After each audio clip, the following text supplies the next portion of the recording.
selamat datang kembali di channel Nin Erdua. Kali ini kita akan melanjutkan cerita Donghua, Battle Through Heaven. Nggak pakai lama lagi, langsung aja kita ke ceritanya. Di bawah barisan puluhan ribu pasukan Taisu yang terlihat sangat menakjubkan, mereka dengan sangat cepat mengelilingi lubang cacing.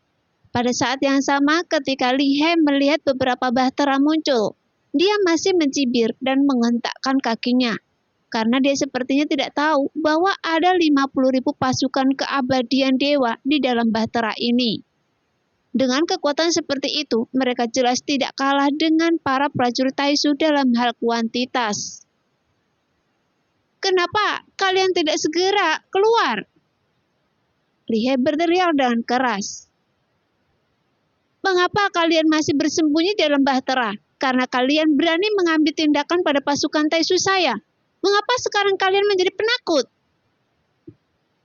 Tepat ketika melihat beberapa bahtera yang keluar dari lubang cacing tidak menunjukkan gerakan sama sekali, itu langsung membuat arogansi Bailin Datong menjadi semakin marah. Dan dia juga berteriak dengan keras. Tepat ketika Ling Fei dan Feng Chan mendengar suara itu, mereka juga langsung terkejut. Saat mereka melihat prajurit Taisu yang tak terhitung jumlahnya mengepung mereka. Jelas, mereka tidak menyangka setelah keluar dari lubang cacing, mereka akan menghadapi pengepungan seperti itu. Sekarang, apa yang harus kita lakukan? Kata Feng Chan dengan ekspresi ketakutan di wajahnya. Bahkan tidak hanya mereka berdua khawatir, tetapi semua orang dari dunia spiritual dan yang lainnya di bahtera. Wajah mereka juga tampak pucat, dengan mata berwarna abu-abu pucat. Seolah-olah mereka tahu bahwa kali ini mereka benar-benar akan mati. Semuanya sudah berakhir. Sekarang mereka mengepung kita dari segala arah, sehingga kita tidak bisa melarikan diri.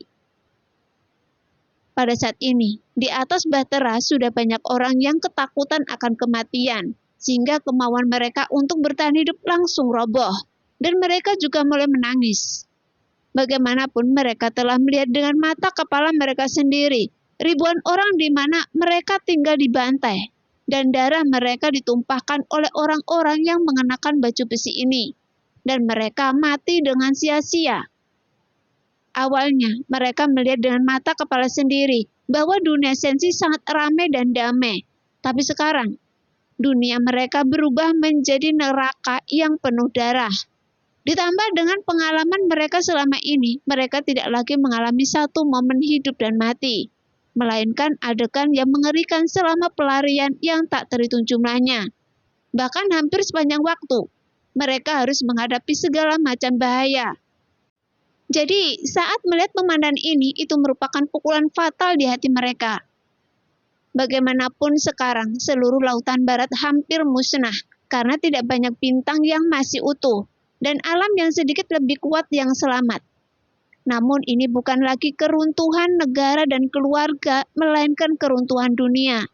Bahkan, Xiaoyan tidak dapat memahami, bagaimanapun bisa situasi menjadi seperti ini. Karena jika Ratu menyembunyikan kekuatannya, meskipun setelah Xiaoyan kembali ke dunia sensi, membawa 50.000 keabadian para dewa, meskipun master terkuat hanya berada di level ketiga, dan ini masih merupakan jumlah yang luar biasa. Tapi dengan sumber daya yang dimiliki dunia sensi, maka dunia sensi seharusnya memiliki keabadian dewa yang melebihi jumlah ini. Namun dalam menghadapi pembantaian para pasukan Taisu yang tidak bermoral, bahkan pada akhirnya kehampaan Laut Barat hancur, dan sebagian besar ruang dan bintang dihancurkan. Tapi mengapa orang-orang kuat sensi masih tidak bergerak?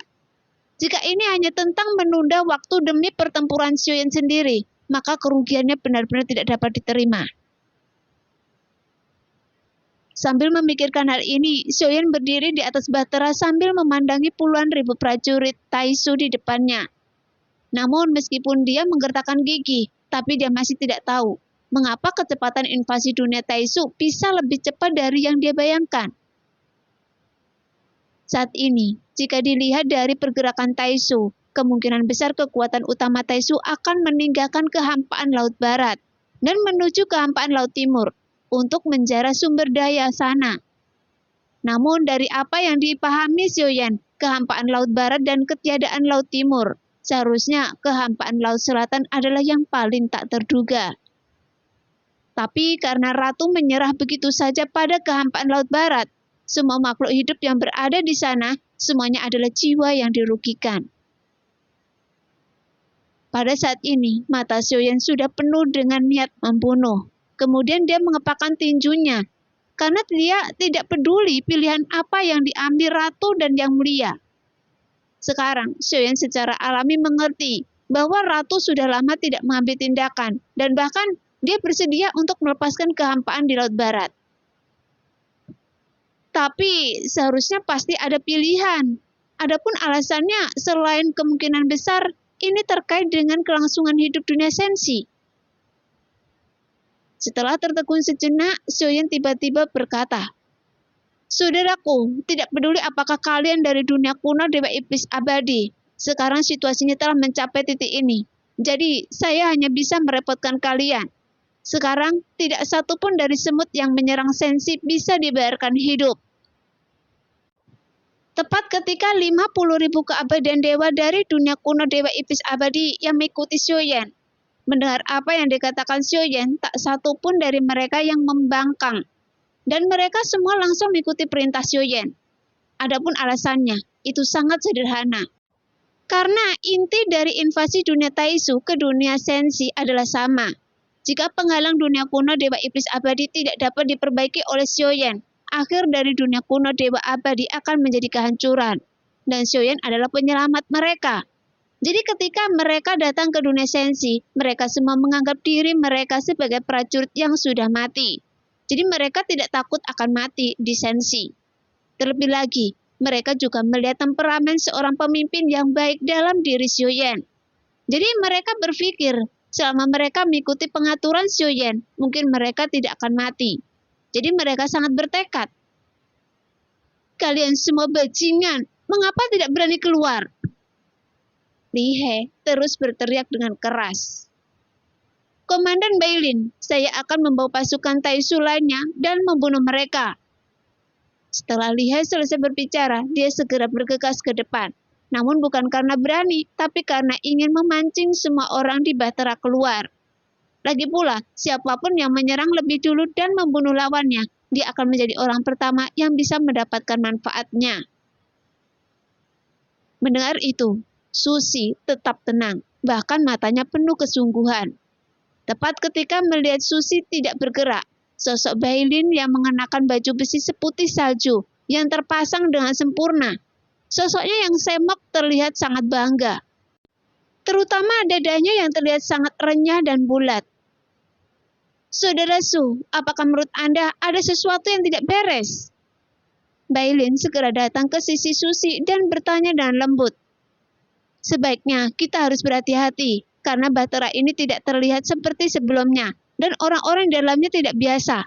Sepertinya mereka berasal dari dunia kuno Dewa Iblis Abadi, jadi kita harus menunggu untuk sementara waktu. Menurut yang saya tahu, dunia kuno Dewa Iblis Abadi seharusnya dalam situasi yang mengerikan. Tapi sekarang, mengapa mereka muncul di sensi? Oleh karena itu, dengan kekuatan kita sekarang, jika keabadian dewa yang kuat muncul, kita tidak akan bisa melawannya," kata Susi dengan sedikit kekhawatiran. Ketika Li He membawa pasukan Taisu bersamanya dan sebelum dia bisa mencapai Bahtera, tiba-tiba sosok-sosok muncul dan berkerumun seperti air pasang, yang membuat pupil mata Li He dan pasukan Taisu lainnya segera menyusut. "Saudara Bailin, cepat pergi!" teriak Susi dengan keras. "Saudara Su, ayo pergi bersama!" Jelas, Bailin langsung mengerti bahwa ada yang tidak beres. Jadi dia segera menatap Susi dengan enggan. "Saya tidak bisa pergi. Cepat pergi dan beritahu bala bantuan terdekat bahwa ada musuh kuat di sini." Mendengar itu, Bailin menggetarkan giginya, namun tidak peduli betapa enggannya dia untuk menyerah. Dia hanya bisa menuruti perintahnya. "Saudara Su, Saudara Li He, kalian harus bertahan, dan saya akan pergi dan mengundang bala bantuan secepat mungkin."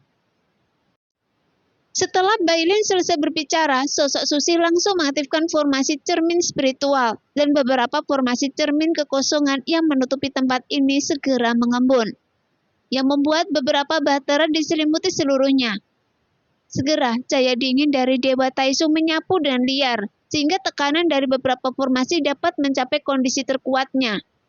Kali ini, Susi mencoba menggunakan keduanya untuk menahan sejumlah besar sosok yang keluar dari bahtera.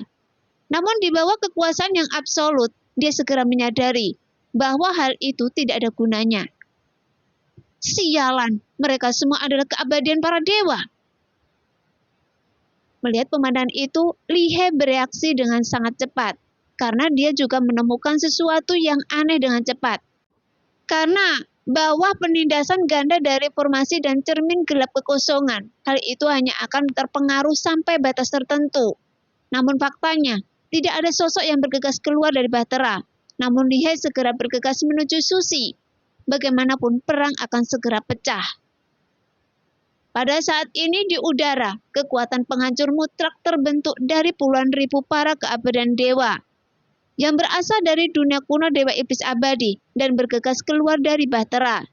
Meskipun tidak ada kejutan, itu adalah serangan telak terhadap sekelompok prajurit Taisu ini. Dan mereka segera dipaksa mundur.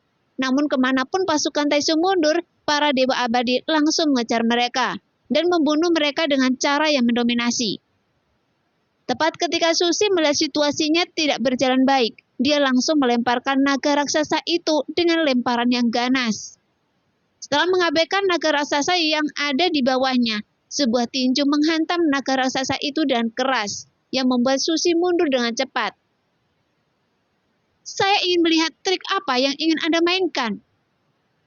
Sebuah sosok berteriak dan menatap Susi dengan dingin. Mendengar itu Susi terdiam dan matanya juga menatap sosok yang berdiri di udara. Sial, orang ini sangat kuat. Jelas, tampak ngeri saat melihat sosok di depannya, seolah-olah dia telah melihat sesuatu yang berbahaya. Setelah sosok itu selesai berbicara, sosok itu menghilang, dan saat sosok itu muncul lagi, dia sudah di belakang Susi. Tepat ketika sosok itu melepaskan tinjunya yang sangat cepat, dia melihat naga bersayap dua meraung, yang membuat sosoknya yang kuat terkena pukulan keras. Tuar!